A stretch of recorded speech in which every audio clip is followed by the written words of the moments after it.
Bismillahirrahmanirrahim. Alhamdulillahirrabbilalamin. Wassalatu wassalamu ala Sayyidina Muhammad wa ala alihi wa sahbihi ajma'in. Assalamualaikum warahmatullahi ta'ala wabarakatuh. Alhamdulillah, terima kasih kepada pihak penganjur Ikon Imat kerana menerima kertas kerja saya untuk dibentangkan dalam seminar ini. Jadi tajuk yang diberikan adalah dakwah belia masjid ketika COVID-19 di negara Brunei Darussalam. Jadi sememangnya kalau kita lihat pada hari ini, COVID-19 ini sudah diterima sebagai norma baharu. Walaupun kes-kes COVID-19 sudah ada, tapi pada masa kini kita sudah menghadapi suasana COVID-19 seolah-olah dia hidup dengan kita ni. Jadi kertas kerja ini lebih kepada mengimbas kenangan ketika COVID-19 dan bagaimana dakwah belia masjid ketika itu berperanan dalam menyampaikan dakwah kepada masyarakat dan kepada para belia di Brunei Darussalam. Jadi bila kita melihat berkenaan dengan masjid-masjid, masjid merupakan salah satu institusi yang berperanan sebagai tempat peribadatan dan pusat ilmu pengetahuan. Masjid bukan hanya untuk golongan tertentu, tetapi memerlukan penglibatan semua dalam pengimarahannya.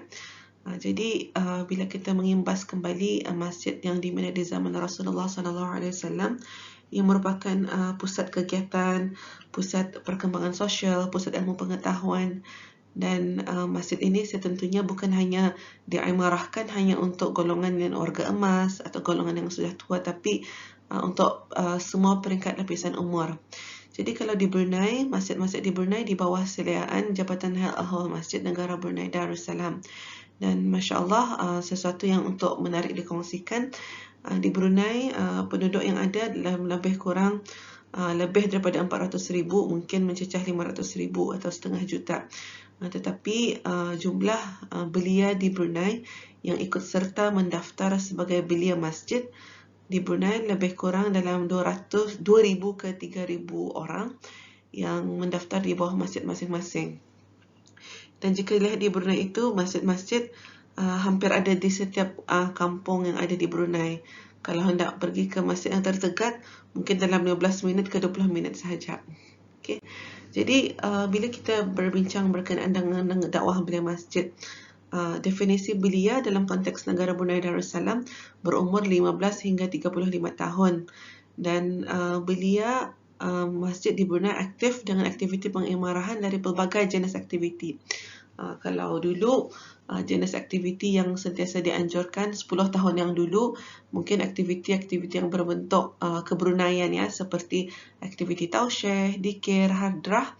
Tapi kini selepas perkembangannya, Masya Allah, ia lebih menjurus ke arah pembinaan individu dan kumpulan. Maksudnya aktivitinya bukan hanya terhad kepada aktiviti-aktiviti yang hanya untuk sekadar bertausyih, berdikir, tapi ada elemen-elemen dakwah yang diserapkan dalam kebanyakan aktiviti dengan tujuan membina belia ke arah yang lebih baik dan semakin bertambah penghayatan Islam dalam diri belia. Jadi di situ ada unsur dakwah yang perlu di-highlight dan perlu dikedepankan kerana ini merupakan satu perkembangan yang baik daripada belia masjid. Dan belia-belia masjid ini walaupun secara background kebanyakannya mungkin ada yang sudah bekerja, ada yang masih menuntut, tapi kebanyakannya bukan daripada jurusan pengajian Islam, tapi melalui sarana masjid mereka dapat menyampaikan dakwah bilhal melalui konten-konten dakwah yang dapat diberikan kepada belia secara tidak langsung. Okay, dan kemudian bila kita melihat COVID-19 di Brunei Darussalam, kes COVID pertama di Brunei direkodkan pada 7 Mac 2020. Okay, dan tiada jangkitan komuniti. Kalau di Brunei, jangkitan komuniti tidak ada sehinggalah 7 Ogos 2021. Okay, dan kita melihat kesan COVID-19 ini lebih memberi impak dari sudut ekonomi, agama, pendidikan dan sosial. Dan masyarakat kini terpaksa mengadaptasi dengan norma baharu COVID-19. Seolah-olah ia adalah satu perkara yang lazim dan seperti demam sahaja, maka masyarakat terpaksa meneruskan kehidupan seperti biasa. Dan bila mengimbas kembali dakwah beliau ketika gelombang COVID-19, ketika itu aktiviti yang dijalankan dalam bentuk fizikal sangat terhad. Bahkan masjid ditutup ketika kes COVID-19 meningkat dan dibuka ketika sudah menunjukkan penurunan. Itu pun selepas beberapa bulan. Bahkan ketika mana kita menyebut bulan Ramadan, kita itu solat tarawih semuanya di rumah, tidak dapat di masjid dan sebagainya. Dan walaupun dalam keterhadan begitu, COVID-19 mengajar erti keluar dari zon selesa dan juga tetap berkreativiti walau apapun yang terjadi. Jadi COVID-19 bukanlah satu penghalang ataupun pemutus patah lagi bila kita berbicara tentang penyebaran dakwah, keberlangsungan agama Islam itu tetap dijalankan. Jadi bila masjid yang memang sudah terbiasa dengan masjid berperanan dengan proaktif menggunakan media sosial sebagai sarana untuk menyebarkan dakwah kepada masyarakat. Jadi tidak dinafikan bila melihat institusi jabatan-jabatan kerajaan seperti Pusat Dakwah Islamiyah, Kementerian Halal Agama memang juga ada membuat program-program, tetapi yang menariknya di sini belia-belia yang membuat aktiviti beliau masjid atas dasar kesukarelawanan mereka sendiri, berinisiatif untuk memanfaatkan media sosial walaupun tidak ada masjid, walaupun belum dapat membuat aktiviti di masjid, tapi mereka manfaatkan guna media sosial. Jadi antara inisiatif dakwah beliau masjid, Masya Allah, mereka mengadakan perkhidmatan secara digital, menganjurkan tazkirah, forum, ceramah kepada belia dan masyarakat amnya berkenaan menghadapi situasi COVID-19. Jadi di situlah ada ceramah-ceramah, tazkirah-tazkirah untuk mengingatkan tentang bagaimana kita menghadapi COVID-19 dengan sabar, dengan tawakal, menghadapi ujian dan sebagainya. Jadi pendakwah tempatan dimaksimalkan dalam menjadi penceramah jemputan melalui media sosial. Jadi pendakwah muda lah, pendakwah muda dijemput untuk mereka menjadi penceramah-penceramah dalam memeriahkan media sosial agar mendapat sambutan yang baik daripada masyarakat sendiri, sebab kerana pendekatan belia kepada belia. Dan alhamdulillah sambutan baik, maksudnya di sini ramai yang menyertai sesi live tersebut.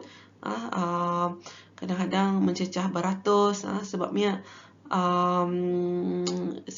sebabnya memanglah begitu, orang lebih selesa dengan dunia media sosial, dunia yang tertutup, tidak melihatkan wajah dan sebagainya. Jadi terakhirnya implikasi dakwah beliau masjid. Ada kebaikan dan juga kekurangan apabila dakwah dijalankan sepenuhnya melalui media sosial.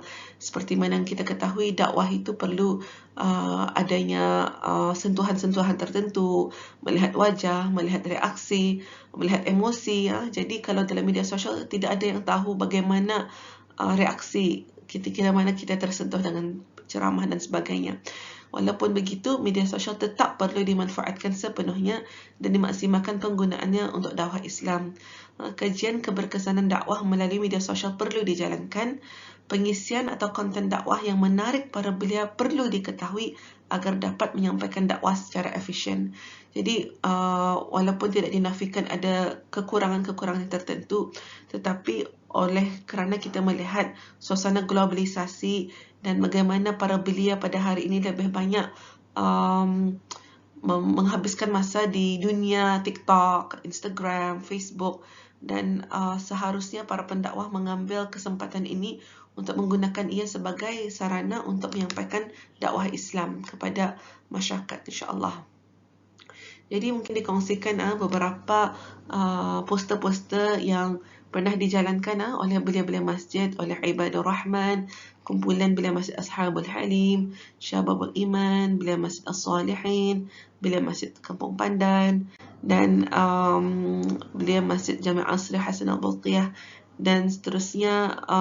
Yang ini perkhemahan digital, walaupun secara digital, perkhemahan setiap hujung tahun memang tetap diadakan, walaupun dengan harus berfikir keluar daripada zon selesa, tapi alhamdulillah mendapat penyertaan hampir 200 orang, Masya Allah.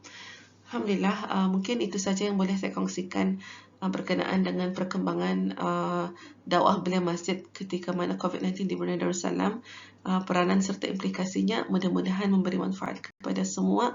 Dan untuk itu saya akhiri dengan Assalamualaikum warahmatullahi taala wabarakatuh.